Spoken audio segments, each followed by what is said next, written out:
Debbie, thank you so much for joining us today. We really appreciate you just sharing your heart and your story and your testimony, especially regarding your last 2.5 years. You've been through a lot in 2.5 years. Your husband passed away about 1.5 years ago. You actually moved to the UK a few months ago. You were part of our church for quite a while, and you moved. So that was a big transition for you as well. And also about 2.5 years ago, you were sadly violated as well. And so these are just three major life incidents that happened to you in the space of like 2.5 years. And so in what way has that broken you in a way? All of those three things have done something to your soul and your heart. And so how were you broken? Would you mind just sharing with us in your own words? I was violated when I was house sitting. And we had a burglary, and I was raped and beaten up, and I had a lot of anger, and I couldn't process it. I couldn't understand the way it had affected my husband towards me. He couldn't understand why I was feeling the way I was feeling. I was supposed to receive counselling, and the counsellor let us down time and time again, which led to more feelings of maybe I deserve this, maybe I asked for this. Am I not worthy of being rescued? Just on that, Debbie, I mean, that sense of shame, right? That sense of being unclean and unworthy and not good enough, was something that you carried with you ever since that incident. But in what way would you say Jesus and his healing power, his gospel, his good news, how does that begin to wash you clean and make you feel worthy again as a woman? I think when I came to Paul's church, it was a turning point in me. I also went to Palabora for a week after Anthony passed, and I had a significant meeting with the Lord there. I was in a tunnel, I didn't know which way I was going, and I asked God for direction, and he said he would never leave me nor forsake me. Then I got involved with Pulse, and I just experienced God's love. I experienced so many things, and bit by bit I realized that I was lovable. I was part of a church. I made new friends here, and in that whole process I have no animosity towards the gentleman that raped me. I have forgiven him, and just through reading the word and through listening to people's testimonies and listening to people talk and going to church, and I was just built up, and I just realized that I was worthy of something, and that God did love me. And I was doing the garden work and the gardening there, and I find in those places I'm closer to God. I see his beauty in everything there. I sense his presence more, and I feel every day he gives me the strength to go through the work. And it's just through that. And in this group that came to stay, there was a guy by the name of Sam.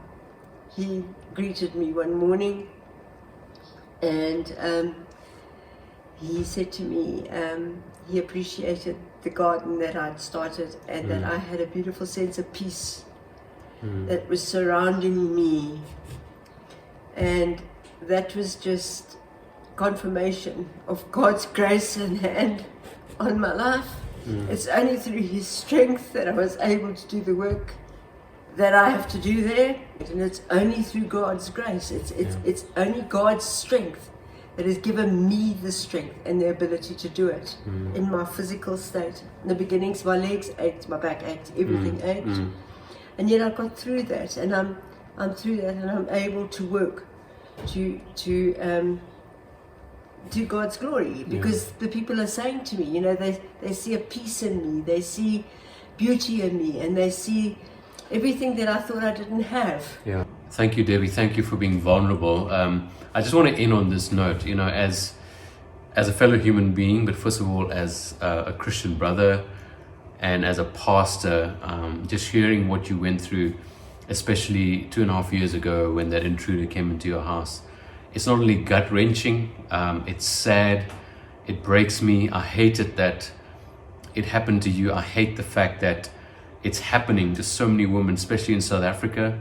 The statistics are very, very high with regards to that. And it's a conversation that people need to have more often. But what I'm encouraged by is how the restorative, loving hand of Jesus has begun to heal you and restore you and give your dignity and worth back, something that only God can do for you, So I perhaps want to just, as in closing, would like you to just give a word of encouragement to women out there who have been through something similar, or who are currently maybe in an abusive relationship. Perhaps just some words of encouragement to the ladies out there as to what the lover of your soul, Jesus, what he can do to heal you and to transform you and restore you. I think you must learn not to trust on the powers that be, counselors and things like that. That was a turning point for me, because they let me down time and time again. Even to the time where I was supposed to get my results of my AIDS test. They promised to be there, they cancelled last minute. I went in alone. And the only one that ever comes through for you is Jesus. And the pain and the heartache and the memory, it doesn't go away. It's there with you every single day. And I am able, through the grace of God, to move on in my life. Yeah. Sure. As I say, it doesn't leave you. It doesn't. But just focus on Jesus and put your trust in Jesus. And in time, I'm sure it does get easier. It does get easier. And the more you talk about it, the more you deal with it, the more you bring it to the fore, and the more you let yourself be washed in the blood of Christ and ministered to by Christ, the easier it is. And the anger's gone, the bitterness is gone, the feeling unworthy is gone. Feeling dirty has gone.